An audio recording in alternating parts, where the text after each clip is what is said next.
இப்படி பெண்ணா செயலா அழிஞ்சு போயிட்டாரு அப்படின்னு அடுத்தடுத்து திருமண பந்தத்துக்கு இவரை சமையல்காரனா கூப்பிடுறதுக்கு பயப்படுவாங்க. ஏன்னா இப்படிப்பட்ட ஒருத்தரை வந்து சமயக்காரனா வைக்கிறதுக்கு யோசனை பண்ணுவாங்க. காரணம் என்ன, இவர் வந்து பல பெண்களை திருமணம் செய்கிறார். ஜாய் கிஷ்லா மாதம்பட்டி ரெண்டு பேரும் சேர்ந்து தான் வந்து படுக்கையை ஷேர் பண்ணியிருக்காங்க. பிரைவேசியான விஷயங்கள் இருந்திருக்கும், நிச்சயமா இருந்திருக்கும். தனியா வந்து விமானமே வச்சிருக்காரு, அந்த அளவுக்கு ஒரு செல்வந்தரா இருக்காரு. பல கோடிகள் அவர்கிட்ட இருக்கிறதுனால அந்த பணத்துல ஒரு பகுதியை நம்ம வாங்கிக்கலாங்கிற ஒரு எண்ணத்தோட கூட இது வந்து இந்த நிலைமையில பாத்தீங்கன்னா மாதம்பட்டி ரங்கராஜ் வந்து என்னை வந்து பார்க்க வரதில்லை, என்னோட வீட்டுக்கு வரதில்லை, என்கிட்ட பேசுறது இல்லை. அந்த திருமண பந்தத்துக்கு பாத்தீங்கன்னா ஃபெட்ரிக்குக்கும் ஜாய் கிஷ்லாக்கும் ஆல்ரெடி ஒரு குழந்தை இருக்கு.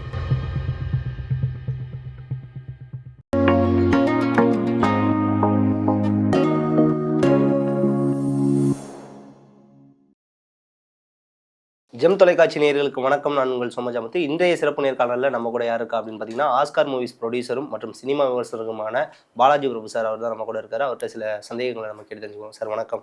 வணக்கம். எப்படி இருக்கீங்க சார்? நல்லா இருக்கேன் சார். மாதம்பட்டி ரங்கராஜன் அவர் மீது ஒரு பெண் வந்து எங்களுக்குள்ள கல்யாணம் ஆனதாகவும் என் வயிற்றுல வந்து 7 மாத குழந்தை இருக்குது, அதுக்கு அப்பா மாதம்பட்டி ரங்கராஜன் தான் அப்படிங்கிற மாதிரி வந்து புகார் சொல்லியிருக்காங்க. இது என்ன, இந்த நிகழ்ச்சிக்கு பின்னணி ஏதாவது இருக்கா? இதை பற்றி நீங்கள் என்ன நினைக்கிறீங்க சார்? இந்த நிகழ்ச்சிக்கு பின்னணி என்ன இருக்கும் அப்படின்னு எனக்கு தெரில. பட் மாதம்பட்டி ரங்கராஜ் மேலே பார்த்தீங்கன்னா ஜாய் கிஷ்லா அவங்க வந்து ஒரு ஃபேஷன் டிசைனர், நிறைய படங்கள்ல எல்லாம் கூட வந்து பணியாற்றிருக்கிறாங்க. அவங்க ஒரு மாதத்துக்கு முன்னாடின்னு நினைக்கிறேன், அவங்க ஒரு விஷயங்கள் சோஷியல் மீடியாவில் போட்டிருந்தாங்க. அது என்ன அப்படின்னா, மாதம்பட்டி ரங்கராஜுக்கும் எனக்கும் வந்து திருமணம் ஆயிடுச்சு அப்படின்னு சொல்லிட்டு, நான் வந்து இப்போ 7 மாதம் கர்ப்பிணியாக இருக்கேன், அந்த குழந்தைக்கு தகப்பன் வந்து மாதம்பட்டி ரங்கராஜ் தான் அப்படிங்கிறது வந்து சோஷியல் மீடியாவில் அவங்க போட்டிருந்தாங்க. அப்போ வந்து சில புகைப்படங்கள் அவங்க வெளியிட்டிருந்தாங்க, அதாவது மணக்கோலத்தில் இருக்கிற மாதிரி புகைப்படங்களை வெளியிட்டிருந்தாங்க. அப்போயே பார்த்தீங்கன்னா அது சோஷியல் மீடியாவில் பெரிய பேச்சாக மாறிச்சு. அதாவது மாதம்பட்டி ரங்கராஜை வந்து வச்சு செஞ்சாங்க அப்படி தான் நம்ம சொல்லணும். இந்த மாதிரி வந்து இவ்வளோ பெரிய உயரத்தில் இருக்கிற மாதம்பட்டி ரங்கராஜ் இப்படி பெண்ணா செயலாக அழிஞ்சு போயிட்டாரு அப்படின்ற மாதிரிலாம் பெரிய லெவலில் வந்து சோஷியல் மீடியாவில் பேச்சு பொருளாக மாறிச்சு. அதுக்கப்புறம் பார்த்திங்கன்னா அது அப்படியே அமைதியாக இருந்துச்சு. இந்த கால சூழ்நிலையில் பார்த்திங்கன்னா மாதம்பட்டி ரங்கராஜுடைய மனைவி சுதி அவங்க வந்து ஒரு வழக்கறிஞர். அவங்க வந்து மாதம்பட்டி ரங்கராஜோட மாமா பொண்ணு, உறவினர் தான் அவங்க வந்து ஒரு சோஷியல் மீடியாவில் ஒரு போஸ்ட் போட்டிருந்தாங்க. அது என்ன அப்படின்னா, மாதம்பட்டி ரங்கராஜ், ஸ்விதி, அப்புறம் 2 குழந்தைகள் இருக்குது, அந்த 2 பேர் எல்லாம் சேர்த்து 4 பேரையும் ஒரு ஃபோட்டோ போட்டு இவங்க தான் என்னுடைய உலகம் அப்படின்ற மாதிரி ஒரு ட்வீட் வந்து அவங்க போட்டிருந்தாங்க. ஸோ அதுக்கப்புறம் மாதம்பட்டி ரங்கராஜ் வழக்கமாக அவருடைய பணிகளை செஞ்சுட்டு இருந்தார். என்னாச்சு ஏதாச்சுன்னே தெரியாமல் இருந்துச்சு. இந்த சூழ்நிலையில் பார்த்தீங்கன்னா 2 நாளைக்கு முன்னாடி அந்த ஜாய் கிஷ்லா அந்த ஃபேஷன் டிசைனர் அவங்க வந்து பார்த்தீங்கன்னா கமிஷனர் ஆஃபீஸில் ஒரு கம்ப்ளைண்ட்டை கொடுத்துருக்காங்க. அந்த கம்ப்ளைண்ட்டினுடைய சாராம்சம் என்ன அப்படின்னா, மாதம்பட்டி ரங்கராஜ் அப்படிங்கிறவர் ஒரு சமையல் கலைஞர், அவர் வந்து என்னை வந்து திருமணம் செய்து கொள்கிறதா வந்து சொன்னார். அதுக்கப்புறம் பார்த்திங்கன்னா என்னோட உறவில் இருந்தார். அதுக்கப்புறம் திருமணம் செய்துக்கிட்டார். அதாவது வந்து எம்ஆர்சி நகரில் சென்னையில் ஏதோ ஒரு கோயிலில் வந்து திருமணம் நடந்துச்சுன்னு சொல்கிறாங்க. திருமணம் பண்ணிக்கிட்டாரு. அதுக்கப்புறம் அந்த திருமணத்தின் காரணமாக எங்கள் 2 பேருக்கு உள்ள உறவின் காரணமாக ஒரு குழந்தை பிறந்தது. குழந்தை வந்து 7 மாதம் குழந்தை வந்து வயிற்றில் இருக்குது. இந்த நிலைமையில் பார்த்தீங்கன்னா மாதம்பட்டி ரங்கராஜ் வந்து என்னை வந்து பார்க்க வரதில்லை, என்னோட வீட்டுக்கு வரதில்லை, என்கிட்ட பேசுறதில்லை. என்னையை வந்து என்னுடைய கணவர் மாதம்பட்டி ரங்கராஜோட சேர்த்து வைங்க, இந்த வயிற்றில் இருக்கிற என்னுடைய குழந்தைக்கு மாதம்பட்டி ரங்கராஜ் தான் அப்பா, அதுக்கு வந்து நீங்கள் வந்து ஒத்துழைப்பு கொடுங்க அப்படிங்கிற மாதிரி ஒரு கம்ப்ளைண்ட் கொடுத்துருக்காங்க. யார்? ஜாய் கிஷ்லா. இந்த கம்ப்ளைண்ட்டை வந்து பார்க்கும்போது அவங்க இந்த கம்ப்ளைண்ட் கொடுக்கறதுக்கான உரிமையே அவங்களுக்கு கிடையாது. ஏன், என்ன காரணம் அப்படின்னா, ஜாய் கிஷ்லா பார்த்தீங்கன்னா ஆல்ரெடி பார்த்தீங்கன்னா பொன்மகள் வந்தாள் அப்படிங்கிற படத்தினுடைய இயக்குனர் ஃபெட்ரிக் அவர் வந்து திருமணம் செஞ்சுருந்தாங்க. அந்த திருமண பந்தத்துக்கு பார்த்தீங்கன்னா ஃபெட்ரிக்குக்கும் ஜாய் கிஷ்லாவுக்கும் ஆல்ரெடி ஒரு குழந்தை இருக்குது. ஸோ குழந்தை இருக்கிற இந்த சூழ்நிலையில் பார்த்தீங்கன்னா ஜாய் கிஷ்லா வந்து ஃபெட்ரிக் வந்து விவகாரத்து பண்ணிட்டாங்க. இப்போ ஃபெட்ரிக் ஜாய் கிஷ்லா 2 பேரும் வந்து சேர்ந்து இல்லை, 2 பேரும் பிரிஞ்சு தான் இருக்காங்க. ஸோ இந்த சூழ்நிலையில் வந்து மாதம்பட்டி ரங்கராஜோட எனக்கு தெரிஞ்சு பார்த்தீங்கன்னா குக் வித் கோமாளி அந்த ப்ரோக்ராம் ஒன்று ஒரு மிக பிரபலமான டிவியில் வந்து அந்த ப்ரோக்ராம் நடந்துச்சு. அந்த ப்ரோக்ராமுக்கு உடை அலங்காரம் பண்ணி கொடுக்குற ஒரு நிபுணராக வந்து இவங்க போய் மாதம்பட்டியை சந்திச்சிருப்பாங்கன்னு நினைக்கிறேன். ஸோ அது காரணமாக ஏற்பட்ட உறவு அது காதலில் முடிஞ்சு திருமணத்தில் முடிஞ்சு இன்றைக்கி வந்து அவங்க வயிற்றில் ஒரு குழந்தை இருக்குது. Okay sir. இது சின்ன ஒரு விஷயம். ஆல்ரெடி திருமணமான ஒருத்தர் இன்னும் வந்து அவங்க மனைவியோட நல்லா தான் வாழ்ந்துட்டு இருக்காரு, 2 குழந்தை இருக்குன்னு நீங்களே கூட சொன்னீங்க. நம்ம அவங்களுக்கு விவாகரத்து இல்லாத பட்சத்தில் வந்து இன்னொருத்தவங்க மேல வந்து ஆசை வச்சு அவங்கள வந்து கல்யாணம் பண்ணிக்கிறதுங்கிறது நியாயமா இல்ல சட்டத்துல இருக்கா ஏதாவது? அதுதான் நான் சொல்ல வரேன். அப்படி வந்து எங்களுக்குள்ள எனக்கு வந்து இப்போ நான் வந்து இப்போ ஒரு கர்ப்பமா இருக்கேங்கிற ஒரு கம்ப்ளைண்ட்ட குடுத்துருக்காங்க. அவங்களுக்கு மாதம்பட்டி ரங்கராஜ்ங்கிற மனைவி அப்படிங்கிற ஸ்தானம் இருக்கு பார்த்தீங்களா? அத வந்து அதாவது வந்து அதில உரிமை கோர்றதுக்கு அவங்களுக்கு எந்த விதத்திலயுமே வந்து சட்டத்தில இடம் கிடையாது. அவங்க வந்து மாதம்பட்டி ரங்கராஜோட மனைவியே கிடையாது. அவங்க வந்து தாலி கட்டினதா சொல்றாங்க. ஒரு கோயில்ல வந்து மாதம்பட்டி ரங்கராஜ் தாலி கட்டினதா சொல்றாங்க. 2 பேரும் கல்யாணம் அதாவது வந்து மணக்கோலத்தில இருக்கிற வந்து ஒரு ஃபோட்டோவ வெளியிட்டிருக்கிறாங்க. இந்த குழந்தை ஒண்ணு இருக்குங்கிறாங்க. இதெல்லாம் ஒரு பக்கம் இருக்கட்டும். ஆனா மாதம்பட்டி ரங்கராஜ பொறுத்தவரைக்கும் அவர் வந்து இதுக்கு முன்னாடியே வந்து திருமணமானவர். சுதிங்கிற ஒரு திருமணம் செஞ்சு 2 குழந்தைங்க இருக்கு. இது எல்லாருக்குமே தெரியும். இன்னைக்கு இருக்கிற காலத்தில் பார்த்தீங்கன்னா சோஷியல் மீடியாவில் இப்போ மாதம்பட்டி ரங்கராஜ் வந்து யாரோ ஒரு குப்பனோ சுப்பனோ கிடையாது. அவர் வந்து ஒரு பிரபலமான ஒரு ஒரு சமையல் கலைஞராக இருக்கார். அதாவது இந்தியா முழுக்க வந்து தெரிந்த ஒரு சமையல் கலைஞராக இருக்கார். அப்படி இருக்கும்போது அவளை பற்றி ஒரு கூகுளில் சர்ச் பண்ணி பார்த்தீங்கன்னு வச்சுக்கோங்க, மாதம்பட்டி ரங்கராஜ் யார், அவருக்கு திருமணம் ஆயிடுச்சா, குழந்தைங்க இருக்கா, அவரோட அம்மா அப்பா யார், எல்லாத்தையும் நீங்கள் சர்ச் பண்ணி பார்த்தீங்கன்னா எல்லாமே உங்களுக்கு கூகுளில் வரும். அப்படி இருக்கும்போது நீங்கள் வந்து எதுவுமே எனக்கு தெரியாது அப்படின்னு வந்து நீங்கள் சொல்ல முடியாது. எந்த சூழ்நிலையுமே சொல்ல முடியாது. அதுக்கு இன்னொரு காரணம் என்னென்னா, நீங்கள் வந்து ஒரு அறியா பொண்ணோ தெரியாத ஒரு பொண்ணோ கிடையாது. ஒரு கிராமத்துலேருந்து ஒரு பொண்ணு, அது ஒரு 18 வயசு கீழே இருக்கிற பொண்ணு, பெருசாக படிக்காத பொண்ணு, அப்பாவி பொண்ணு அப்படின்னா அந்த பொண்ணு வந்து இந்த மாதிரி என்னை ஏமாத்திட்டான்னு சொன்னால் கூட அதில் ஒரு நியாயம் இருக்குது. ஆனால் இவங்க பார்த்தீங்கன்னா ஒரு 40 வயதை கடந்த ஒரு பெண்மணியாக இருக்காங்க. இது இல்லாமல் பார்த்தீங்கன்னா இதுக்கு முன்னாடியே அவங்க வந்து திருமணம் செஞ்சுருக்கிறாங்க வேற ஒருத்தரை. அந்த திருமண பந்தத்தில் இருந்து அந்த திருமண பந்தத்துலேருந்து வெளியில் வந்திருக்காங்க. ஸோ இந்த திருமண பந்தம்னா என்ன, அந்த திருமண பந்தத்தை உடைச்சிட்டு வெளியில் வர்றதுனா என்ன, இது எல்லாமே அவங்களுக்கு வந்து தெளிவாக தெரிகிறதுனால நான் எதுவுமே தெரியாமல் திருமணம் செஞ்சுக்கிட்டேன்னு சொல்ல முடியாது.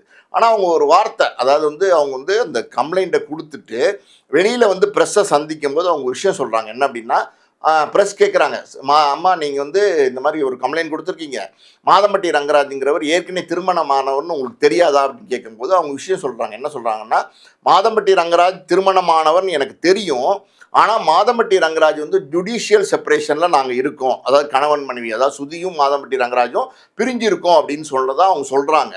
அதனால் அதை நம்பி நான் வந்து இந்த திருமணத்துக்கு நான் ஒத்துக்கிட்டேன் அப்படின்னு சொல்கிறாங்க. சரி, ஒரு படித்த பொண்ணு, ஜுடிஷியல் செப்பரேஷன்னா என்னன்னு முதல்ல சொல்லிடுறேன், சிம்பிளாக சொன்னால் தான் புரியும். ஜுடிஷியல் செப்பரேஷன் அப்படின்னா நீதிமன்ற பிரிவுன்னு சொல்லுவாங்க தமிழில். நீதிமன்ற பிரிவுனா ஒரு கணவன் மனைவி அவங்களுக்குள்ள ஏதோ ஒரு கருத்து வேறுபாடு இருக்கலாம், 2-3 வருஷம் தொடர்ந்து தாம்பத்திய உறவு இருக்கலாம், இல்லை எது வேணாலும் காரணமாக இருக்கலாம்.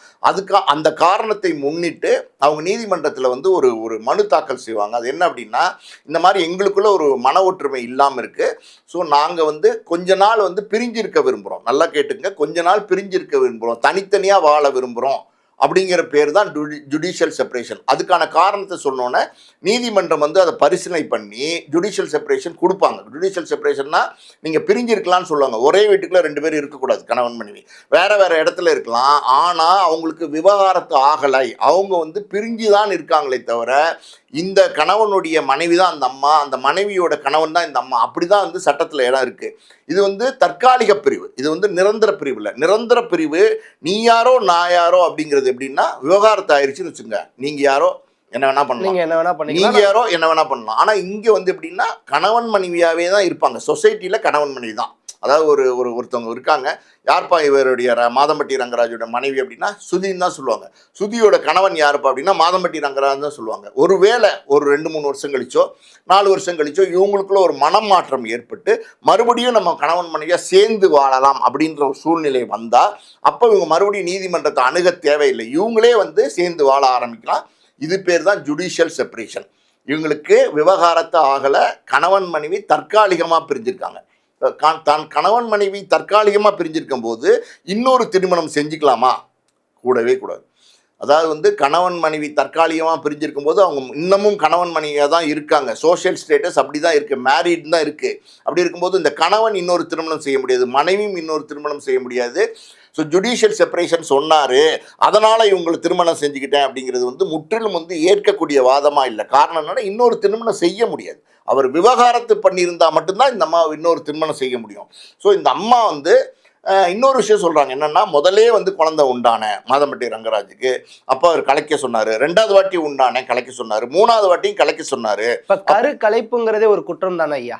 கருக்கலைப்பு அப்படிங்கிறது வந்து நீங்கள் குற்றமாக பார்க்க முடியாது. கருக்கலைப்புங்கிறது வந்து ஒரு ஒரு கால அவகாசம் வரைக்கும் பார்த்தீங்கன்னா, குழந்தை இன்னைக்கு வேண்டாம், அதாவது பாதுகாப்பு இல்லாத உடல் உறவு கொள்ளும்போது சில நேரங்களில் கணவன் மனைவிக்கே பார்த்தீங்கன்னா குழந்தைகள் உண்டாயிரும். அப்படி இருக்கும்போது இந்த குழந்தை இந்த நேரத்தில் வேண்டான்னு ஒரு முடிவு வந்து கணவன் மனைவி எடுக்கலாம், தப்பு கிடையாது. ஆனால் அது அந்த அந்த குழந்தை வேண்டான்னும் போது அதை அபார்ட் பண்ணுறது, அதாவது கருக்கலைப்பு பண்ணுறதுக்கான உரிமை இருக்குது, கணவனுக்கும் இருக்குது மனைவிக்கும் இருக்குது. 2 பேர் சம்மதத்தின் பேர் அதை செய்யலாம். ஆனால் அது ஒரு குறிப்பிட்ட கால அவகாசத்துக்குள்ளே அந்த கருக்கலைப்பை செய்யணும். இல்லைன்னா அந்த குழந்தை வளர்ந்துடும். ஒரு ஸ்டேஜுக்கு மேலே குழந்தை வளர்ந்தோன்னா அது கருக்கலைப்பு செய்யவும் முடியாது, செய்யவும் கூடாது. சட்டம் அப்படி தான் இருக்குது. ஸோ அதனால் கருக்கலைப்பு பண்ணுறதுங்கிறது தவறாக எடுத்துக்க முடியாது. ஸோ இவங்க வந்து ஆல்ரெடி பார்த்தீங்கன்னா கணவன் மனைவியா அப்படிங்கிற கேள்விக்குறி வேறு இருக்குது. ஸோ இவங்களுக்குள்ளே ஏற்பட்டிருக்கிற அந்த குழந்தை அந்த உறவு வந்து பார்த்தீங்கன்னா அது கலைக்கிறதுக்கான முயற்சிகள் முதல்ல 2 தடவை பண்ணியிருக்காங்கன்னு நினைக்கிறேன். அவங்க சொல்கிற ஸ்டேட்மெண்ட்டை பார்த்தா 3ஆவது தடவையும் கருக்கலைப்பு செய்ய சொன்னதாகவும், இவங்க வந்து கருக்கலைப்பு செஞ்சிட்டதாகவும், அதுக்கான ஹாஸ்பிட்டல் பில் அவர் கட்டிட்டதாகவும், அதுக்கப்புறம் இவங்க மறைச்சு அந்த குழந்தையை வளர்த்துருக்காங்க. இன்றைக்கி அந்த குழந்தை வந்து 7 மாதம் ஆயிடுச்சு. இனிமேல் அந்த குழந்தையை கருக்கலைப்பு பண்ண முடியாது அப்படிங்கிற சூழ்நிலையில் இது வெளி உலகத்துக்கு அவங்க தெரியப்படுத்துகிறாங்க. 7 மாதம் அவங்க வந்து மறைச்சிருந்துட்டு வெளி உலகத்துக்கு தெரியப்படுத்துகிறாங்க. ஸோ இதுக்கு மெயினான காரணம் என்னவா இருக்கும் அப்படின்னு பார்த்தா, என்னுடைய பார்வையில் என்ன அப்படின்னா, அதாவது கணவன் மனைவி சேர்ந்து வாழணும் அப்படின்னா அது வாய்ப்பே கிடையாது. காரணம் வந்து அது போலீஸாலையும் சேர்த்து வைக்க முடியாது, நீதிமன்றமே அதுக்கு அனுமதிக்காது. அதாவது வந்து யாருமே இவங்க 2 பேரையும் சேர்ந்து வாழ சொல்ல முடியாது, சேர்ந்து வாழ வைக்கவும் முடியாது. அதே நேரத்தில் பார்த்தீங்கன்னா சுதி இருக்காங்கல்ல, அவங்க வந்து ஒரு கம்ப்ளைண்ட் கொடுத்தாங்க அப்படின்னா அந்த கம்ப்ளைண்ட் செல்லும். இந்த அம்மா வந்து மாதம்பட்டி மேலே கொடுக்குற கம்ப்ளைண்ட்டு அது செல்லுபடி ஆகாது. அவங்க மனைவி சுதி வந்து இந்த மாதிரி என்னை கணவர் வந்து ஏமாத்திட்டாரு, நான் முதல் மனைவி நான் உயிரோடு இருக்கும்போது எனக்கு தெரியாமல் இன்னொரு திருமணம் செஞ்சிட்டாருன்னு அவங்க ஒரு கம்ப்ளைண்ட் கொடுத்தாங்கன்னா அந்த கம்ப்ளைண்ட் வந்து செல்லும். அந்த கம்ப்ளைண்ட் வந்து மாதம்பட்டியும் அரெஸ்ட் பண்ணுவாங்க, இந்த ஜாய் கிறிஸ்டிலாம் அரெஸ்ட் பண்ணுவாங்க. ஆனால் இங்கே முதல் மனைவி பொறுத்த வரைக்கும் அவங்க மௌனம் காக்குறாங்க, எதுவுமே அவங்க தெரிவிக்கலை, எதுவுமே இதை பற்றி பேசலை, சைலண்ட்டாக இருக்கிறதுனால முதல் மனைவி இதுக்கு எதிர்ப்புக்கு தெரிவிக்கலை, அதாவது ஆதரவு தெரிவிக்கலைங்கிறது வேற விஷயம், எதிர்ப்பு தெரிவிக்கலை அப்படிங்கிறது ரொம்ப முக்கியம். ஸோ அதனால் மாதம்பட்டியை பொறுத்த வரைக்கும் கைது செய்யலாம் படுறதுக்கு வாய்ப்பே கிடையாது. நீங்கள் வந்து நான் இந்த குழந்தை விஷயம் சொன்னேன்ல, அதுக்கு மேலே இந்த குழந்தையை வளர்த்து இந்த கம்ப்ளைண்ட் இப்போ கொடுத்துருக்காங்க அப்படின்னா எப்படியாவது மாதம்பட்டி இன்னைக்கு வந்து கோடிகளில் சம்பாரித்து பணம் வந்து பெரிய லெவலில் வச்சுருக்காரு. தனியாக வந்து விமானமே வச்சுருக்காரு, அந்தளவுக்கு ஒரு செல்வந்தராக இருக்கார், இன்றைக்கி ஒரு பிரபலமான ஆளாக இருக்கார், பல கோடிகள் அவர்கிட்ட இருக்கிறதுனால அந்த பணத்தில் ஒரு பகுதியை நம்ம வாங்கிக்கலாங்கிற ஒரு எண்ணத்தோடு கூட இது வந்து செயல்பட்டுருக்கலாம். அந்த ஜாய் கிறிஸ்டிலாங்கிற அதுதான் வந்து வாய்ப்பாக இருக்கும்னு நான் நினைக்கிறேன். அவங்க மனைவிங்கிற அந்தஸ்து கோர முடியாது. ஆனால் அவங்க வயிற்றில் இருக்கிற குழந்தை இது வரைக்கும் மாதம்பட்டி ரங்கராஜ் வந்து இந்த மாதிரி என்னோட குழந்தை இல்லைன்னு எந்த இடத்துலையுமே ஒரு மறுக்கலை. ஆமாம், மௌனம் காக்குறாரு. அதான் மௌனம் காக்குறாரு. இது வரைக்கும் அவர் மறுக்கலை, மௌனம் காக்குறாரு. மௌனம் காக்கிறதுனால மட்டுமே அந்த குழந்தை வந்து இவரோட குழந்தைங்கிறது வந்து சட்டப்பூர்வமாக நிரூபிக்க முடியாது. இது வந்து ஒரு மறுத்தால் அந்த குழந்தை இவரோடு தான் அப்படிங்கிறது டிஎன்ஏ டெஸ்ட்லேருந்து இன்னும் நிறைய மருத்துவ பரிசோதனைகள் இன்றைக்கி நிறைய வந்துருச்சு. ஸோ அதன் மூலமாக வந்து இந்த குழந்தை இவரோடு தான்றதை நிரூபித்தால் கோர்ட்டில் நிச்சயமாக அந்த குழந்தை இருக்குது பார்த்தீங்களா, அந்த குழந்தைக்கு இந்த சொத்துல பங்கு, அப்பாங்கிற உரிமை, இவர் செலவழிக்கணும், அந்த குழந்தையோட படிப்பு, வாழ்வாதாரம் எல்லாமே இவர் கொடுக்கணும். அந்த குழந்தைக்கு எல்லா உரிமையும் கிடைக்கும். ஒரு தகப்பன்ட்டு என்னென்ன உரிமை ஒரு குழந்தைக்கு இருக்கோ அது எல்லாமே அந்த குழந்தைக்கு கிடைக்கும். அதாவது இல்லீகலாக பிறந்த குழந்தையா இருந்தால் கூட அந்த குழந்தைக்கு வந்து அப்பா இவர் தான் நிரூபிச்சுட்டா அந்த சொத்தெல்லாம் அவர் கிடைக்கும், அந்த குழந்தைக்கு கிடைக்கும், உரிமைகள்லாம் கிடைக்கும். ஆனால் இந்த அம்மா இருக்காங்க பார்த்தீங்களா, ஜாய் கிறிஸ்டிலா, இவங்க எந்த காலத்துலேயும் மனைவி ஆகவே முடியாது. Okay sir. இப்போ நம்ம திருமணம் ஒரு கோவில்லே பண்ணாலும் வந்து அங்கே இது பண்ணி நமக்கு ரிஜிஸ்டர்னு ஒன்று இருக்கும் இல்லையா, அந்த மாதிரி எந்த ஸ்டேட்மெண்ட்டையும் அவங்க ஆதாரமாக காட்டலையே. அதுதான் நான் சொல்கிறேன். இன்றைக்கி ஒரு திருமணம் அப்படின்னும் போது நீங்கள் ஏதோ ஒரு ரோட்டில் வந்து ஒரு பிள்ளையார் கோயில் இருக்குது, நாங்கள் 2 பேரும் நின்னோம், மாலையும் கழுத்துமா நின்னோம், தாலியை கட்டிக்கிட்டோம் அப்படிங்கிறது பேர் திருமணம் கிடையாது. அப்படிப்பட்ட திருமணம் செல்லவே செல்லாது. முதல்ல அது புரிஞ்சுக்குங்க. இந்த கோயில் திருமணம் அப்படின்னும் போது பார்த்தீங்கன்னா இந்து அறநிலைத்துறை கீழே வர கோயிலில் தான் அந்த திருமணமே செய்ய முடியும். அப்படி அந்த கோயிலில் திருமணம் பண்ணணும் அப்படின்னா அங்கே வந்து ஒரு ரிஜிஸ்டர், அதாவது வந்து பதிவேடு இருக்கும். அந்த பதிவேட்டில் இன்னார் நாங்கள், அதாவது வந்து மணமகனுடைய பேர், மணமகளுடைய பேர், இவங்களுடைய வயசு, இவங்க வந்து அதாவது வந்து 18 வயதை தாண்டியவர்கள் தானா அப்படிங்கிறது, அதுக்கப்புறம் பார்த்தீங்கன்னா அவங்களோட அம்மா அப்பாவுடைய பேர், அவங்களுடைய சொந்தக்காரங்களுடைய பேர், அட்ரஸ்ஸு, ஆதார் கார்டினுடைய டீட்டெயில்ஸு, இந்த கல்யாணத்துக்கு யார் யார் வராங்க சாட்சிகளினுடைய டீட்டெயில்ஸு, இது எல்லாமே அந்த பதிவேட்டில் பதிவிட்டு கோயில் வந்து அனுமதித்ததுக்கு அப்புறம் தான் அந்த திருமணத்தை செய்ய முடியும்.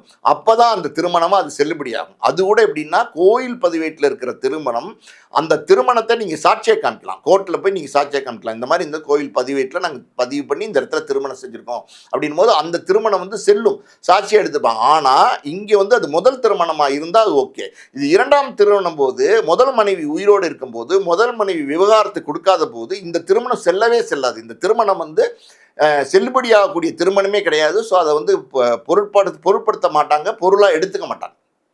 Okay sir. இப்போ வந்து இந்த ஒரு பிரச்சனை, இந்த மாதிரி வந்து 2வது திருமணமோ இந்த மாதிரி பிரச்சனை ஒரு ஏழ்மையான ஒருத்தங்களுக்கு வரும்போது வந்து அந்த இடத்துல வந்து சட்டங்களும் இதெல்லாம் வந்து நிறைய வந்து இந்த மாதிரி ஒரு பணக்காரர் இருக்க இடத்துல, நல்ல பண வசதி உள்ளவங்க இடத்துல ஸ்டார்டிங்கில் வந்து ஒரு இஷ்யூவா ஆகுது. அதுக்கப்புறம் அது பெருசா பேசும் பொருளாக இருக்க மாட்டேங்குது. இது காரணம் என்னன்னு நினைக்கிறீங்க? பல நேரங்களில் நான் சொன்ன மாதிரி என்ன பிரச்சனை வரும்னா, இப்போ வந்து இவங்களுடைய மெயின் டார்கெட் என்னவா இருக்கும்னா, பணம் பறிக்கிறதா தான் டார்கெட்டாக இருக்கும். ஸோ பணம் பறிக்கிற எண்ணத்தோடு தான் இந்த வழக்கு கொடுத்துருக்காங்க அப்படின்னு நம்ம எடுத்துக்கிட்டோம்னா, அது நமக்கு தெரியாது. உண்மையாலுமே வந்து அவங்க அந்த மாதம்பட்டியை வந்து அதாவது காதலித்து திருமணம் செய்து அவங்களோட வாழணும்னு நினச்சாங்களா அப்படின்னு நமக்கு தெரியாது. எப்படி இருந்தாலும் முதல் மனைவியை விவகாரத்து பண்ணிட்டு வாங்க, அதுக்கப்புறம் என்னை திருமணம் செஞ்சுக்கோங்கன்னு சொல்லியிருக்கணும். அதுதான் சரியே தவிர, முதல் மனைவி இருக்கும்போதே இன்னொரு பெண்ணுடைய கணவரை வந்து அபகரிக்க நினைக்கிறதுங்கிறது வந்து எந்த சட்டத்திலையுமே இடம் கிடையாது. புரியுதா உங்களுக்கு? இந்த இடத்துல பார்த்தீங்கன்னா 7 மாத குழந்தையை வயிற்றுல சுமந்திருக்காங்க அப்படின்னும் போது, இந்த குழந்தைக்கான உரிமைகள் நான் சொன்னேன்ல சட்டப்படி கிடைக்கும்னு. ஸோ அந்த உரிமைகள் கிடைக்கும் போது ஆட்டோமேட்டிக்காவே அவருடைய சொத்துக்கு ஒரு பகுதி இந்த குழந்தைக்கு வந்துடும். அவரை தகப்பன்ற அடையாளம் இந்த குழந்தைக்கு கிடைச்சிடும், எல்லாமே கிடைச்சிடும். சொத்தை மையப்படுத்தி தான் இந்த வந்து புகாரை அவங்க கொடுத்துருக்காங்கன்னு நினைக்கிறேன். நீங்கள் சொன்ன மாதிரி பேச்சு பொருளாக ஒரு காலகட்டத்தில் பேசுவாங்க, அதுக்கப்புறம் பார்த்தீங்கன்னா அப்படியே மறைஞ்சு போயிடும். காரணம் என்னென்னா, ஒரு வயா மீடியாவை பேசுவாங்க. அதாவது வந்து இந்த மாதிரி வந்து நடந்தது உண்மையாக இருக்கணும், ஒருவேளை நடந்தது உண்மையா அப்படின்னு நமக்கு தெரியல. இப்போ இந்த இடத்துல ஜாய் கிஷ்லா மட்டும்தான் வந்து இதெல்லாம் நடந்துச்சுன்னு சொல்லிட்டு இருக்காங்க. மாதம்பட்டி சைட்லேருந்து எந்த விதமான தகவலும் இல்லை, மௌனமாகவே இருக்காரு. மாதம்பட்டி மனைவியாவது ஏதாவது சொல்கிறாங்கன்னா அவங்களும் எதுவும் சொல்லலை. நீங்கள் சொன்ன மாதிரி குக் வித் கோமாளியில் அவர் இயல்பான அவர் எல்லாரும் கூட சகஜமாக பேசிக்கிட்டு தான் இருக்காரு. குக் வித் கோமாளிலேருந்து மாதம்பட்டியை நீக்கணும் என்னென்னமோ புகார்கள் வந்தபோது கூட அவர் வாட்டில் யதார்த்தமாகவும் இயல்பாகவும் ஒரு வேலையை பார்த்துட்டு தான் இருக்காரு. ஸோ இந்த இடத்துல முழுக்க மாதம்பட்டி வந்து நல்லவன், மாதம்பட்டி வந்து செஞ்சது தப்பே கிடையாது, அந்த மாதிரி வாதமே கிடையாது. எப்படி வந்து ஜாய் கிஷ்லா வந்து தப்பு செஞ்சுருக்காங்களோ அதே மாதிரி மனைவி உயிரோடு இருக்கும்போது, முதல் மனைவி விவகாரத்து பண்ணாமல் இருக்கும்போது, 2 குழந்தைங்க இருக்கும்போது மாதம்பட்டி வந்து இன்னொரு பெண்ணை வந்து திருமணம் செய்து கொண்டிருந்தால் அது மிகப்பெரிய தவறு, குற்றம்.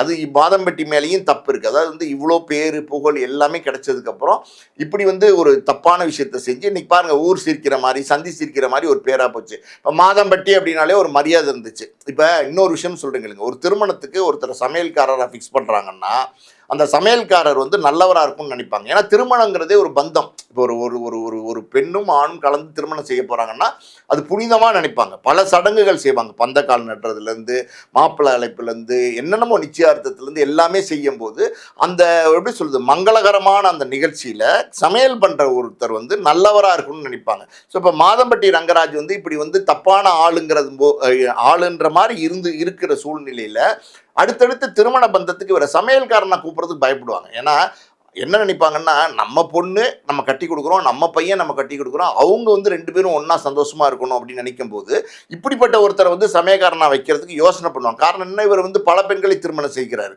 ஸோ அதெல்லாம் வந்து நிறைய விஷயங்கள் இருக்குது. ஒரு தொழில், அதில் வந்து ஒரு படிப்படியாக வந்து ஆரம்பத்துலேருந்து அவங்க அப்பா ஒரு சமையல் கலைஞர், அதுலேருந்து இவரும் வந்து பெரிய லெவலில் இன்றைக்கி வந்து இன்றைக்கி இருக்கிற டெக்னாலஜி எல்லாம் யூஸ் பண்ணி பல விஷயங்களை வந்து இன்றைக்கி வந்து புரிஞ்சுக்கிட்டு சமையலில் வந்து இவ்வளோ பெரிய இடத்துல வந்து உயரத்தில் வந்து உட்காந்துருக்காரு.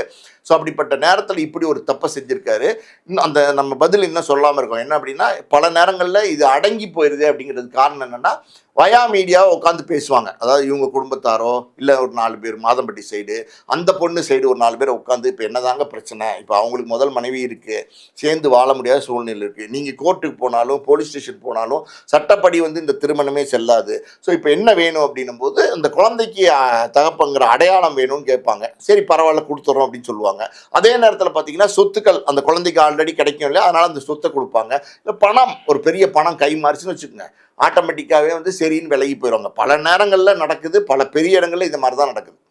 Okay sir. இன்னொரு விஷயம் சொன்னீங்க, சமையல் கலைஞரா இந்த அளவுக்கு வளர்ந்துருக்காருன்னு. இப்ப நார்மலா ஒரு கல்யாணத்து வீட்டுக்கோ, எந்த வீட்டுக்கோ நம்ம போனோம்னா, ஒரு ஸ்டார்ஸ் யாராவது செலிபிரிட்டிஸ் யாராவது சொன்னா அங்க பவுன்சர் வைப்பாங்க. மாதம்பட்டி ரங்கராஜன் சமைக்க போனாவே அவருக்கு தனி பவுன்சர்ஸ் வடசட்டி வரைக்கும் போற அளவுக்கெல்லாம் வந்து நெறைய வீடியோஸ் வந்து பரவுறாங்க. இந்த மாரி சிச்சுவேஷன்ல வந்து அவர் இந்த மாரி சிக்கல்ல மாட்டுனது அவரோட அதாவது அவரோட வேலைக்கு ஏதாவது பாதிப்பு இருக்குமா? நான் தான் சொன்னேனே தம்பி, வேலைக்கு பாதிப்பு இருக்கும்னு சொன்னேனே. நிச்சயமா வேலைக்கு பாதிப்பு இருக்கும். ஒரு ஒரு சாதாரண இடத்துலேருந்து இவ்வளோ பெரிய உயரத்தை வந்து அவர் அடைஞ்சிருக்காரு மாதம்பட்டி ரங்கராஜ். அப்படி இருக்கும்போது அதை வந்து தக்க வச்சுக்கணும். எப்போவுமே வந்து என்னென்னா, ஒரு பணம், புகழ், பெரிய பதவி இதெல்லாம் வரும்போது அது உங்களுக்கு பணிவாகவும் அதை எப்படி வந்து தக்க வச்சுக்கணுங்கிற ஒரு எண்ணங்களோட நீங்கள் செயல்படணும். அதுலேருந்து நீங்கள் கொஞ்சம் மிஸ் ஆனீங்கன்னா கூட ஒரு சாதாரணமாக ரோட்டில் போகிறான் ஒரு குப்புசாமியோ ஒரு ரங்கசாமியோ ஒரு பெரிய சாமியோ போகிறான்னு வச்சுங்க, அவன் இந்த மாதிரி தப்பு செஞ்சானா அது பெருசாக தெரியாது. காரணம் என்ன, ஏதோ ஒரு மூல முடுக்கில் இருக்கவன் அவன் யாருன்னே தெரியாது. அதனால் அது கண்டுக்காமல் கடந்து போயிடுவாங்க. ஆனால் இப்படி பிரபலமாக இருக்கிறவர் வந்து முதல்ல வந்து முன்னுதாரணமாக இருக்கணும்.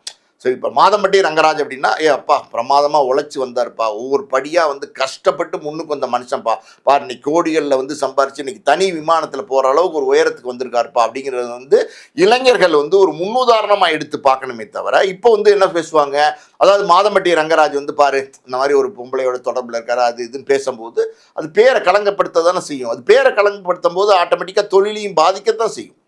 Okay sir. ஆனா இன்னும் ஒரு சிலர் வந்து என்ன சொல்றாங்க அப்படின்னு பார்த்தீங்கன்னா, இந்த மாரி நல்ல உச்சத்துல இருக்கவங்களும், நல்ல வசதி உள்ளவங்கள்ட்டயும் வந்து, இந்த மாரி நம்ம ஒரு இத வந்து நம்ம பழகி நம்ம இது பண்ணோம்னா, அவங்கள்ட்டருந்து நெறைய பணம் வந்து நம்ம வசூல் பண்ணலாம். அப்படிங்கிற மாரி ஒரு கும்பல் இறங்கியிருக்கு. அப்படிங்கிற மாரி சொல்றாங்க. இத எப்படி பார்க்குறீங்க நீங்க?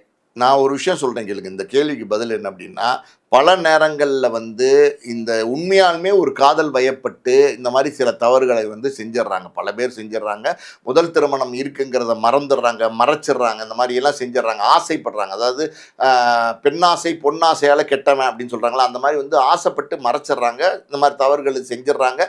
சபலத்துக்கு உட்பட்டு இந்த மாதிரி விஷயங்களை செஞ்சுட்டு பின்னாடி சிக்கலில் மாட்டிக்கிறாங்க. இது இயல்பாக சில நேரங்களில் நடக்குது.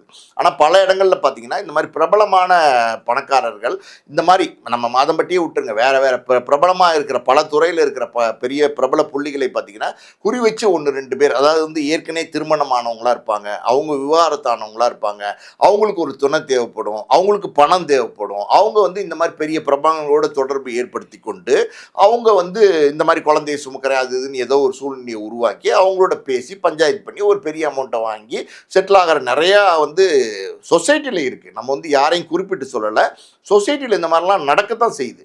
ஸோ அந்த மாதிரியும் இருக்கிற பல நேரங்களில் நடக்கும். Okay sir. இறுதியா ஒரே ஒரு கொஸ்டின் சார். நேத்து வந்து பார்த்தீங்கன்னா, மாதம்பட்டி ரங்கராஜனோட லீக்டு வீடியோஸ் நெறைய வந்து அவங்க தரப்புலேருந்து வெளியிட்டிருக்காங்க. இத பத்தி என்ன நினைக்கிறீங்க சார்? அதான் நான் சொன்னேன்ல, அதாவது இந்த பாருங்கள், இப்போ ஜாய் கிஸ்டிலா பார்த்தீங்கன்னா சம்மதப்பட்டு தான் மாதம்பட்டியோட வந்து சேர்ந்து இருந்திருக்காங்க. ஜாய் கிஸ்டிலா மாதம்பட்டி 2 பேரும் சேர்ந்து தான் வந்து படுக்கையை ஷேர் பண்ணியிருக்காங்க. ஸோ அப்படி இருக்கும்போது அவங்களுக்குள்ள சில ப்ரைவேட்டான விஷயங்கள், ப்ரைவேசியான விஷயங்கள் இருந்திருக்கும், நிச்சயமாக இருந்திருக்கும். அப்படி இருக்கும்போது அந்த ப்ரைவேசியான விஷயங்களை வந்து இன்றைக்கி வந்து சோஷியல் மீடியாவில் வந்து லீக் பண்ணுறாங்க. மாதம்பட்டி வந்து அதாவது வந்து பொண்டாட்டி நான் வந்துட்டேன், குளிச்சுட்டேன், இப்போ கிளம்பிட்டு இருக்கேன் இப்படின்னு பேசுகிறதெல்லாம் பார்த்தீங்கன்னா லீக் பண்ணியிருக்காங்க. இதெல்லாம் பார்த்தீங்கன்னா முற்றிலும் தவறு. அதாவது பிரீச் ஆஃப் ட்ரஸ்ட். ஒருத்தவங்க ஒரு ஒரு நீங்கள் கணவன் மனைவி, என்னுடைய கணவன் என்னுடைய கணவனை என்னுடைய சேர்த்து வைங்க, இந்த அளவுக்கெல்லாம் நீங்கள் பேசுகிறீங்களே, அப்படி ஒரு கணவன் மனைவிக்குள்ள இருக்கிற அந்தரங்க விஷயங்களை வந்து நீங்கள் வந்து இப்படி பப்ளிக்காக சோஷியல் மீடியாவில் போடுவீங்களா? கணவன் பார்க்கக்கூடிய விஷயத்த சோஷியல் மீடியாவில் இல்லை போடுவீங்களா? ஒரு மனைவி வந்து ஒரு உண்மையாகவே தாலி கட்டின மனைவியாக இருந்தால் கணவனோட இருந்த அந்தரங்க விஷயங்களை வந்து சோஷியல் மீடியாவில் அந்த மனைவி போடுவாளா? போட மாட்டா. ஸோ அதுலேருந்தே என்ன தெரியுதுன்னா, நீங்கள் வந்து ஒரு முழு மனைவியாக நீங்கள் உங்களுக்கு இல்லை. நீங்கள் வந்து ஏதோ ஒரு காரணத்தோடு தான் நீங்கள் ரங்கராஜ் கிட்ட பழகியிருக்கிறீங்க. இந்த மாதிரியான விஷயங்களை வந்து இன்றைக்கி வந்து உங்களோட வரல போல சேரல பேசலைன்னும் போது அது வெளியிட ஆரம்பிக்கிறீங்க. ஸோ இது ஒரு வீடியோ வந்திருக்கு. இன்னும் பல வீடியோக்கள் இதே மாதிரி உங்ககிட்ட இருக்கலாம். ஸோ அந்தந்த வீடியோலாம் நீங்கள் அடுத்தடுத்து போட்டிங்கன்னா முற்றிலும் பார்த்தீங்கன்னா உங்கள் மேலே இருக்கிற நம்பிக்கை போயிடும். நீங்கள் வந்து ஒரு புகார் சொல்கிறீங்க, அந்த புகாரினுடைய அழுத்தம், அந்த புகாரினுடைய உண்மைத்தன்மைன்னு ஒன்று இருக்குது பார்த்தீங்களா, அது வந்து கொஞ்சம் கொஞ்சமாக குறைஞ்சிரும். ஸோ அதுக்கான வாய்ப்பை நீங்களே ஏற்படுத்தி கொடுத்துட்டு இருக்கீங்க. ரெண்டாவது நான் முதலே சொன்ன மாதிரி நம்பிக்கையின் அடிப்படையில் நடக்கிற சில விஷயங்களை, 4 அறைக்குள்ள நடக்கிற விஷயங்களை வெளியில சொல்றதுங்கிறது தவறான விஷயம். அந்த மாதிரி வந்து தவறான விஷயத்தை அவங்க செஞ்சிட்டு இருக்கிறாங்க.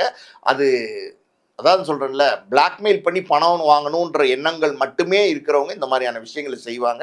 ஸோ இவங்க பண்ணுறதெல்லாம் பார்த்தா அந்த எண்ணங்களோட தான் இவங்க இந்த புகாரை கொடுத்துருக்காங்களான்னு நமக்கு சந்தேகம் வருது. Okay sir. உங்களோட நேரத்தை ஒதுக்கி எங்களுக்காக சிறப்பான தகவல்கள் வந்து கொடுத்தீங்க. ரொம்ப நன்றி சார். நன்றி.